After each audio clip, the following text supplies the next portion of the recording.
Hello दोस्तों, स्वागत है हमारे यूट्यूब चैनल पे। आज हमारे साथ है भवन लाल जी। ये 40 साल तक सरपंच रह चुके हैं एंड उप प्रधान भी रह चुके हैं। एंड उनसे पहले इन्होंने एक्टिंग पे जाने का निर्णय लिया था, बट परिवार के कारण उन्होंने अपना जो सपना था वो छोड़ दिया था और यहाँ गांव में आके सरपंच बने। एंड स्वागत है भवन लाल जी हमारे यूट्यूब चैनल पे। आपका भी स्वागत। तो सबसे पहले आप हमें ये बताइए कि आपका बचपन कैसा था एंड गांव में आप किस तरह के जीवन जीते थे। मेरा बचपन शुरुआत में मेरे पिताजी का देहांत हो गया था 3 साल के मेरे बचपन में। उसके बाद में ये रेगिस्तानी एरिया था और यहाँ किसी भी प्रकार की कोई सुविधा नहीं थी। मात्र लोगों का खेती और पशुपालन का 2 ही धंधा था। अच्छा।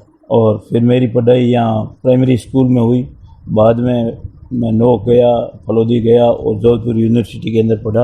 अच्छा। और जोधपुर यूनिवर्सिटी के अंदर पढ़ने के बाद में मेरा रुचि जो एक्टिंग के अंदर थी, तो मैंने उस समय के शिक्षा मंत्री श्री पूर्णचंद्र बिश्नोई से लेटर लिखा करके और पूना इंस्टीट्यूट के चेयरमैन केएन सिंह के पास में जा कर के और मैं बॉम्बे में मैंने उनके एडमिशन लिया। एडमिशन ले करके मैं जब वापस घर आया तो यहाँ के अनपढ़ लोग थे, यहाँ के लोगों का जो वातावरण था, इन्होंने कहा ये बच्चा खराब हो गया, इसको ये बच्चा हमको भी छोड़ के चला जाएगा, हमारा ही कोई काम का नहीं रहेगा। हाँ। इसलिए मुझे जाने के लिए मना किया। तो मैं मेरे माता का कहना मान करके मैं यहाँ रुका। और जब मैं यहाँ रुका तो मेरे एजुकेशन मैंने पूरा हायर कर लिया था। यहाँ आकर के यहाँ बहुत बड़ा अकाल पड़ रहे थे, बड़ी असुविधाएं थी, लोगों में बड़े हर प्रकार से दुविधाएं थी। फिर मैंने उस समस्याओं का सामना करके और जब पंचायत राज संस्थाओं के चुनाव हुए उस समय में कुछ लोगों ने कहा कि ये चुनू पंचायत है तो आप यहाँ सरपंच हो जाइए। मैं उस समय मेरा फॉर्म भर दिया गया और जब मैं सरपंच का चुनाव लड़ा तो मैं 180 वोटों से वहाँ से हार गया। अच्छा। क्योंकि मुझे राजनीति का पूर्व में अनुभव नहीं था। फिर भी लोगों ने मुझे साहस बंधाया और मैं उस हार को कोई वैसे माना ही नहीं कि कुछ नहीं, ये तो एक खेल है। और उसके बाद में जब मैं दूसरा इलेक्शन आया तो मैं वहाँ से चुनाव से जीता। रेगुलर 3 इलेक्शन तक मैं वहाँ से 400 वोटों से जीता।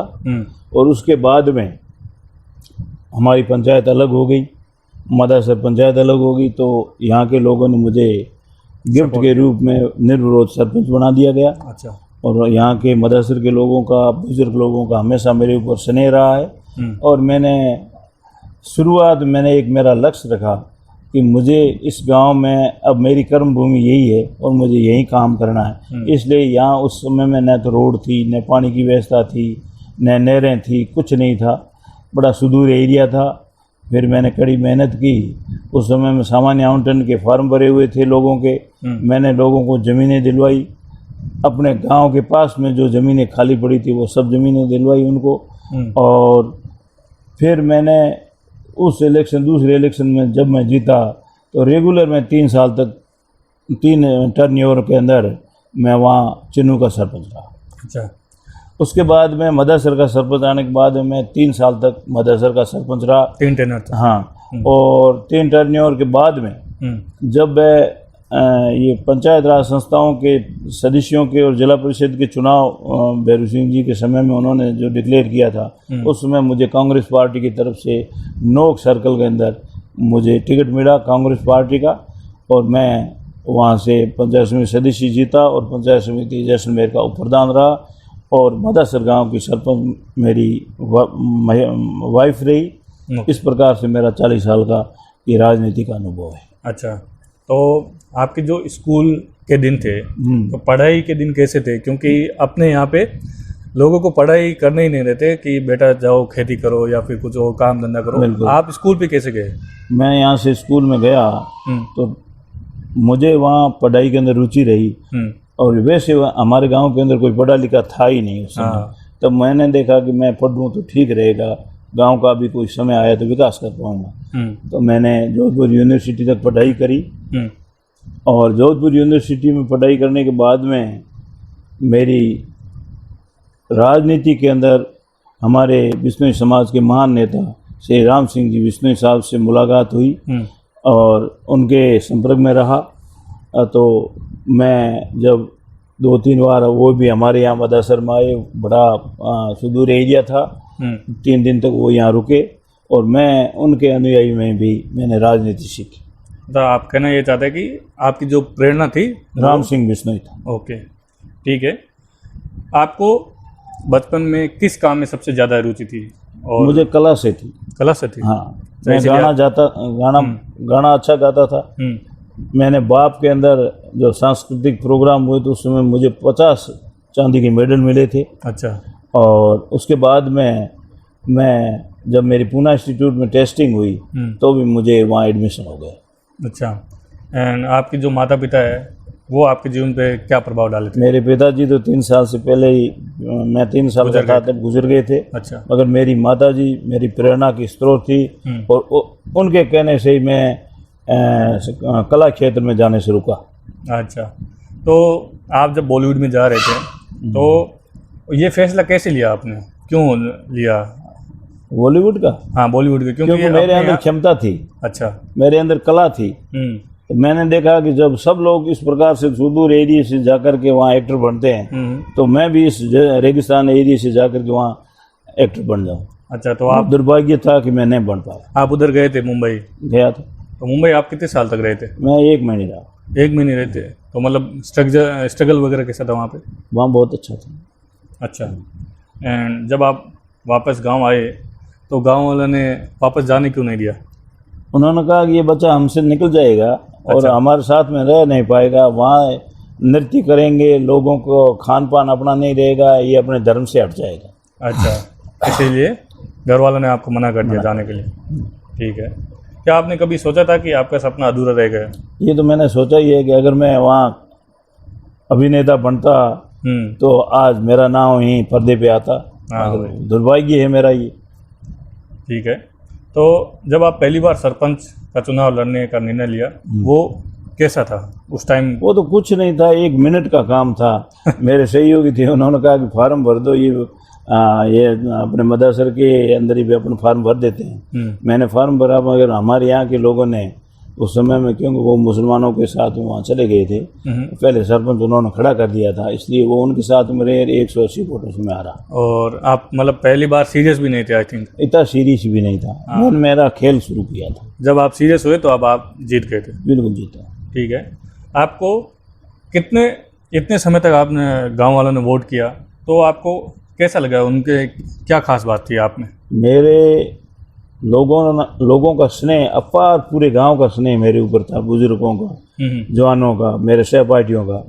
तो लोगों ने मुझे हर प्रकार से मेरे कोऑपरेट किया, मुझे मदद की। तो मैंने ये देखा कि इस गांव के अंदर जो भी मूलभूत समस्याएं हैं उन सब का मैं पूर्ण करूंगा। तो मैंने यहाँ प्राइमरी स्कूल खुलवाई। मैंने राम सिंह जी के निर्देशन पे यहाँ मिडिल स्कूल और हायर सेकेंडरी स्कूल खुलवाई। मैंने यहाँ PSC करवाई साले मोहम्मद जी की तरफ से, जो यहाँ हमारे मंत्री थे। और साले मोहम्मद जी ने यहाँ हमारे डिग्गी और कई 10-15 डिग्गियाँ बनाई जो वाटर रॉकिंग थी। तो बहुत अच्छा काम, और 200 करोड़ रुपए की यहाँ सड़कें बनवाई। तो जब आप सरपंच का चुनाव लड़े, उससे पहले सरपंच कौन थे अपने यहाँ के? मेरे से पहले चन्नू का सरपंच नब्बू खां था। अच्छा, ओके। हाँ, और वो जवान भी था, मगर वो विकास का काम करवा नहीं पाया था, क्योंकि उसका गांव चन्नू था। तो मदरसर में कोई काम नहीं हुआ। हाँ, वो अपने गांव के प्रति गांव का ही काम पूरा काम किया था। अच्छा, तो आपके इस 40 साल के टेनर में सबसे बड़ी आपकी उपलब्धि क्या रही थी? सबसे बड़ी उपलब्धि जो मेरी रही है, यहाँ के जितने भी बालिग थे उन सब लोगों को मैंने यहाँ आसपास में जितनी भी ज़मीनें थी वो सब ज़मीनें दिलवाई।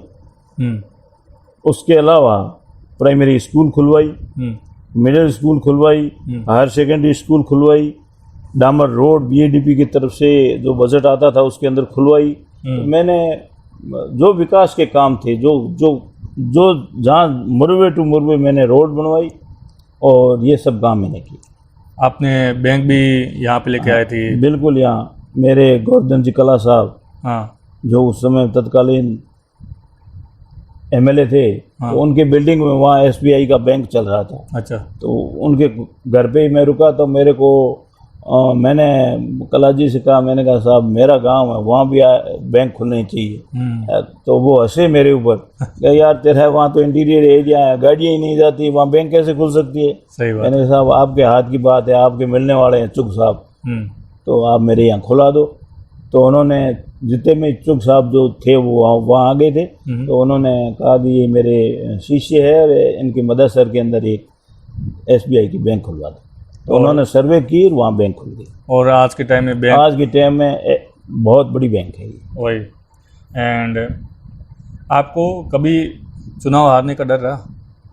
चुनाव हारने का राजनीति की कोई डर रहता ही नहीं। चुनाव जीत और हार एक जैसी होती है। हाँ वो तो है। जब 40 साल में जीते हैं तो एक बार हार गए, तो मैं महीने के अंदर मेरे जो पंचायत समिति सदस्य था वो मैं जीता के ले आया मेरे घर से, मेरे पुत्र वधू। तो वैसे मुझे कोई मलाल नहीं, हारना आदमी का व्यक्तित्व होना चाहिए। और जो अपने गांव के लोग हैं उनकी तरह तरह की समस्याएं आती, तो सबसे बड़ी क्या समस्या थी और आपने उसको कैसे सोल्व किया? यहाँ समस्या आपस में मैत्री भाव ने अभी जो नहीं रख रहे थे लोगों को, मैंने समझाया कि भाई जो अपन सब समझ करके अगर आगे बढ़ेंगे तो अपना काम होगा, नहीं तो अपन काम नहीं कर पाएंगे। इसलिए अपने को आपस में हर प्रकार से प्रेम रखना चाहिए। ओके। एंड जब आप उस टाइम सरपंच थे तो उस टाइम महिलाओं को इतना जो प्रायोरिटी नहीं दी जाती थी, लेकिन आपने उस टाइम महिलाओं और बच्चों पे क्या मैंने बच्चों के लिए तो सबसे पहले कहा कि मैंने कहा शिक्षा ही सब धन है, इसलिए बच्चों को आज भी आप भी आगे बच्चे पढ़ो और आगे बढ़ो। इसलिए मेरे समय में कई बच्चे अच्छे पढ़े हैं और अच्छी अच्छी नौकरियों पे और अच्छी अच्छी कंपनियों में पे प्राप्त कर रहे हैं। अच्छा। और औरतें भी ये जो है जो पढ़ी है, और अब इस मेरे प्रेरणा से ही आज की स्थिति में 70% बच्चे हैं वो स्कूल जाती है और 30% बच्चे रहते हैं। सही बात है। एंड आपके समय में ऐसा कौन सा काम था जो बहुत चैलेंजिंग रहा कि ये चीज़ है वो बहुत चैलेंजिंग है, इसको सॉल्व करने में मुझे बहुत प्रॉब्लम आ रही है? ऐसा कुछ चैलेंजिंग? मेरे लिए चैलेंजेबल तो कुछ है ही नहीं। अच्छा। जब मैं काम के अंदर रुचि रखता था तो मैं उसके पीछे बढ़ जाता था। एंड अपने टाइम में करप्शन भी बहुत था, तो आपने करप्शन के बारे में कुछ? मैंने मेरी नैतिकता से काम किया, मैंने कभी करप्शन की तरफ ध्यान ही नहीं दिया। अच्छा। एंड जब आप उप प्रधान बने तो आप कैसे उप प्रधान बने आप? मैं जब उप प्रधान बना था उस समय मेरे मीडियम साइज़ के बच्चे का देहांत हो गया था, मैं यहीं था। तो जब ये समस्या आई कि उप प्रधान किसको बनाएं, तो वहाँ हमारे एमएलए कला साहब और फतेह मोहम्मद जी जिला प्रमुख साहब ने वहाँ से गाड़ी भेजी और मुझे यहाँ वहाँ बुलाया और मेरा फॉर्म भर के मुझे प्रधान बना दिया, क्योंकि योगी यही आदमी। अच्छा। तो आप सरपंच भी रहे थे, उप प्रधान भी रहे थे, तो दोनों में डिफरेंस क्या था? दोनों के काम करने का तरीका अलग था या फिर सेम था? पंचायत समिति में उप प्रधान था तो पंचायत समिति का जो काम था वो भी मैं ले आता था, और सरपंच का काम तो सरपंच का होता ही है, वो करते थे। तो दोनों को हैंडल कैसे करते थे कि ये सरपंच का काम है? टाइम कैसे? सरपंच का तो अपना काम होता है, पंचायत समिति से पंचायत सरपंच ही तो काम का सूत्रधार होता है, समिति से सिर्फ काम स्वीकृत होते हैं। हाँ। एंड जब आप राजनीति में थे तो सबसे ज़्यादा आपने किस बात पर ध्यान रखा कि ये चीज़ ध्यान में रखनी चाहिए? मैंने आपस में भाईचारा और प्रेम रखना, और आपस में कोई लड़ जाए तो उसको किसी भी कीमत पे मैं उसका समझौता करवाता। ठीक है। और आपके हिसाब से अच्छे नेता की क्या पहचान है? सबसे अच्छे नेता को मैं तो प्रेरणा मानता हूँ राम सिंह बिश्नोई और देवी सिंह भाटी को। राजस्थान के अंदर ये दो ही महान नेता रहे। अच्छा। राम सिंह जी ने अपने कार्यकाल के अंदर जो काम किया वो कोई बिश्नोई समाज के अंदर कोई भी नेता नहीं कर सकता आज का। और देवी सिंह भाटी आज ही वो मगरे के शेर हैं और वो अच्छा काम कर रहे हैं। ठीक है। क्या आपने कभी किसी बड़े नेता या अफसर के साथ काम किया है? मेरा हमेशा बड़े जैसे कलेक्टर, आईपीएस, इन सब से मेरा अच्छा ताल्लुकात रहा है, और मैं जब भी जाता था वो मेरा स्नेह रखते थे।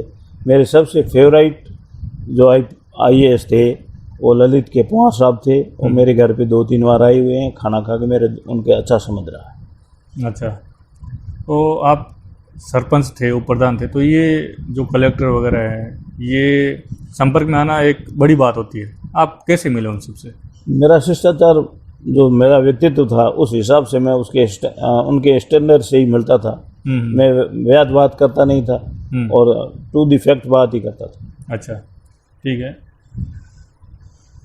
आपका 40 साल से ज़्यादा अनुभव हो गया सरपंच में और उप प्रधान में, और आप उम्र में भी बड़े हैं, तो आपके अनुभव से युवाओं को आप क्या सीखना, मतलब क्या सीख देना चाहते मैं युवाओं से यही सिखाना चाहता हूँ हैं?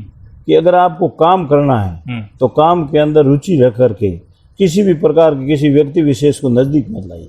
अच्छा। मैंने मेरी ज़िंदगी में किसी व्यक्ति को विशेष नज़दीक माना ही नहीं। अच्छा।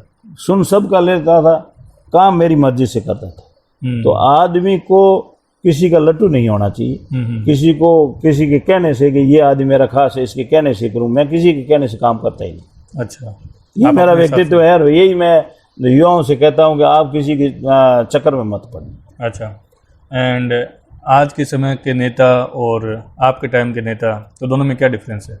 हमारे उस समय के नेताओं में और आज के नेताओं में रात और दिन का फर्क है।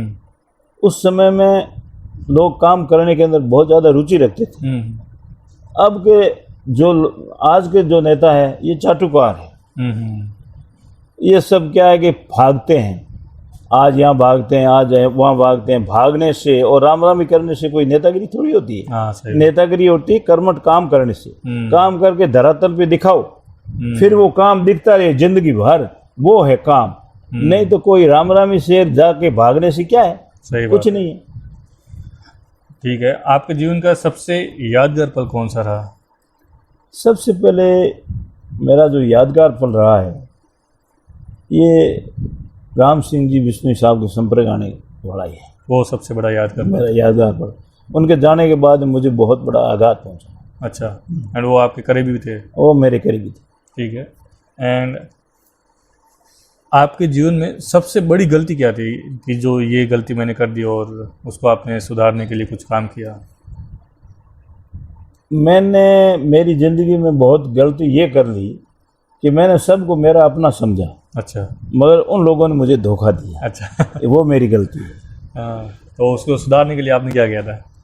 सुधारने के लिए अभी उसके बाद में जब मैं हारा तो मैंने स्टडी की कि मुझे ये क्या हो गया। जब मेरे पास में आदमी बहुत थे, मैं हार गया। कारण क्या है?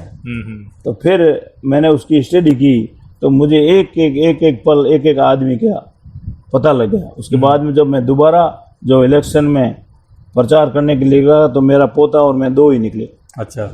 और जब मैंने जो मेरे विपक्ष में जो जिनको 15 साल में नहीं गया, वो मेरी गलती थी। मैं उन लोगों के संपर्क में गया तो उन्होंने कहा कि 15 साल में आप हमारे पास में ही नहीं आए तो हम वोट किसको दें?